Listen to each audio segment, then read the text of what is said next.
நெல்லித்தோப்பு தொகுதியில் பல்வேறு அரசியல் கட்சிகளிலிருந்து விலகி 500க்கும் மேற்பட்டோர் லட்சிய ஜனநாயக கட்சியின் தலைவர் ஜோ சார்லஸ் மார்டின் அவர்களின் முன்னிலையில் அக்கட்சியில் இணைந்தனர். இந்த இணைப்பு நிகழ்ச்சி நெல்லித்தோப்பு தொகுதியைச் சேர்ந்த சமூக சேவகி வாணி செல்வராஜ் அவர்களின் ஏற்பாட்டில் நடைபெற்றது.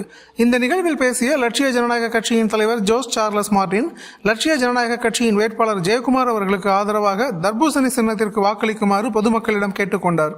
மேலும் அவர் பேசுகையில், எனது 2 தொகுதிகளையும் என் 2 குழந்தைகளைப் போல பார்த்துக் கொள்கிறேன். இந்த 2 தொகுதிகளையும் உலகிற்கு முன்மாதிரியாக மாற்றி காட்டுவேன். மக்களின் வாழ்வாதாரத்தை உயர்த்துவதே என் முதன்மை நோக்கம் என்று தெரிவித்தார். இதனைத் தொடர்ந்து அப்பகுதி மக்கள் பல்வேறு கோரிக்கைகளை அவரிடம் முன்வைத்து முறையிட்டனர். அவர்களின் குறைகளை ஒவ்வொன்றாக கவனமாக கேட்டறிந்த லட்சிய ஜனநாயக கட்சியின் தலைவர் ஜோஸ் சார்லஸ் மார்டின் அவர்கள், வெற்றிக்கு பிறகு உங்கள் அனைத்து கோரிக்கைகளும் நிறைவேற்றப்படும் என்று உறுதியளித்தார்.